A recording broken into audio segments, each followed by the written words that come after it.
We are back now at 8:09 with the remarkable story of a little girl, her battle with cancer, and the gift that she left behind for her family and all of us as well. Here's NBC's John Yang. Elena Deserick was about to turn 6 when she was diagnosed with pediatric brain cancer. They were told us at the very beginning of it that she had 135 days to live. She turned to drawing, and one of her pictures was displayed at the Cincinnati Art Museum, a dream come true. As the tumor progressed, it robbed Elena of her ability to speak. But this 6-year-old would not be silenced. She expressed herself to her parents in notes. So that was her outlet in the end when she couldn't communicate with us, where she would write down stuff. 255 days after being diagnosed, Elena died. But not even that could silence her. Days after her death, her parents found another note stuffed in between books in a bookcase.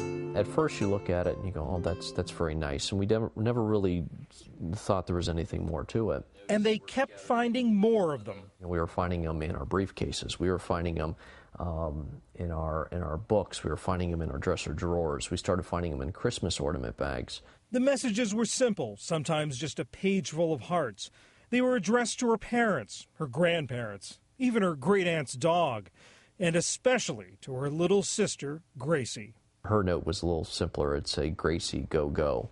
They were written on notebook paper, on Post-it notes, and on paper hearts Elena had asked her mother to cut out. It was at that point we knew that there was some more meaning to it. It wasn't just, a random collection of notes, that she was actually, hiding these notes for us. That was just her way of letting us know that everything would be okay. It's wonderful for us to see the notes, and they're very hard for us to see the notes, but you hope that they never end. And we hope that years and years down the road that we're still finding these notes. It's been more than 2 years since Elena died, and nearly a year since her parents had found one of her notes. Until this week. Just sorting through old coloring books, and there it was in the notebook there. So you hope that it never ends. Notes and drawings that continue to express a very special little girl's love and affection long after she's gone. For today, John Yang, NBC News, Chicago.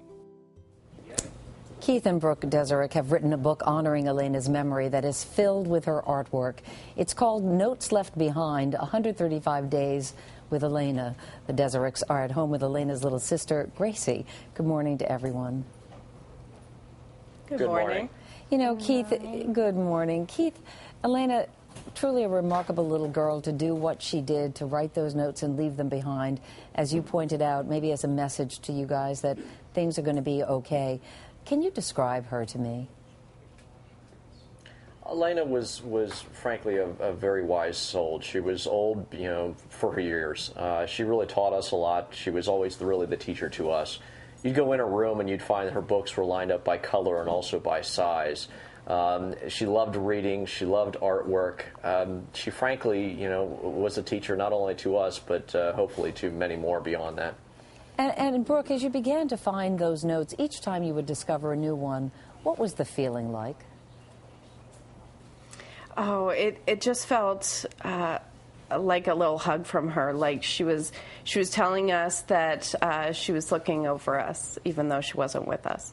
I know that you both tried to protect her from the truth. You knew that the cancer was terminal, but you didn't tell her that she was going to die. But do you now believe that maybe somewhere inside she understood that her days were numbered, and then that's why she wanted to leave those notes behind, Keith?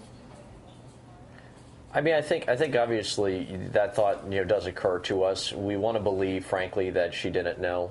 There's a part of you that wants to know that was never a reality to Elena.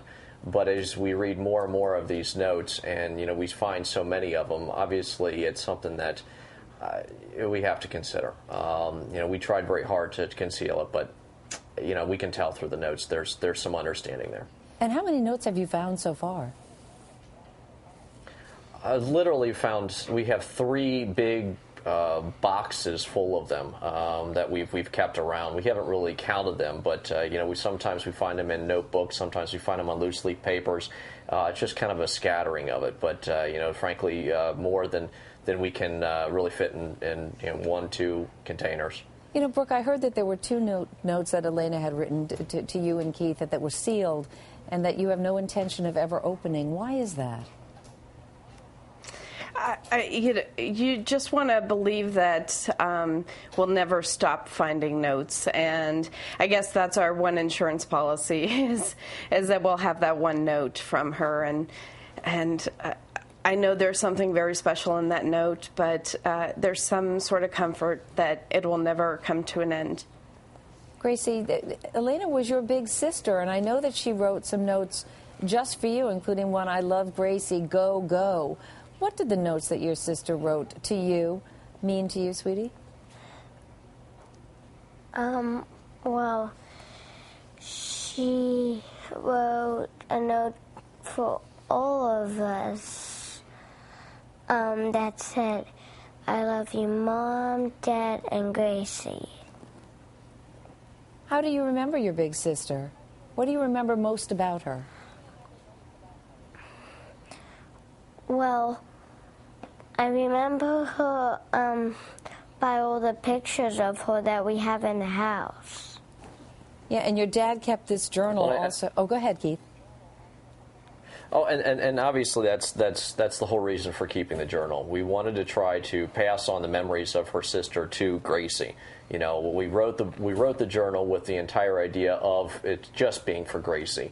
Obviously, at this point, it's become so much more. You know, frankly, whether or not we were deciding to share it in the very beginning, and now Gracie has a journal that's 600 pages.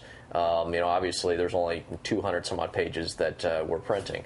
But the idea is we're trying to pass on not only, obviously it's not a story about cancer, we're trying to also pass on a story about love, about compassion, about really capturing the minutes of life rather than necessarily the milestones. We talk about Gracie and Elena and how they would come up to us in the morning and they would give us cereal kisses in the morning as they would fill their cheeks with various types of sugary and chocolate cereals and then kiss us, and we'd have to run around with it the entire day. And really capture the essence of what her sister was all about. And that's really what the book is all about, because we knew that there was going to be some memories that frankly she wouldn't remember. Yeah, Keith and Brooke, it is a message, and Gracie, a message of love that we all can appreciate. Thank you so much for joining us this morning. Thank you for helping us feature this, and obviously also the charity. The book does benefit The Cure Starts Now, and that's really the biggest reason for us to do this, so I really appreciate it. Not at all. And to read an excerpt from Notes Left Behind or find out more about that charity, The Cure Starts Now, head to our website, todayshow.com.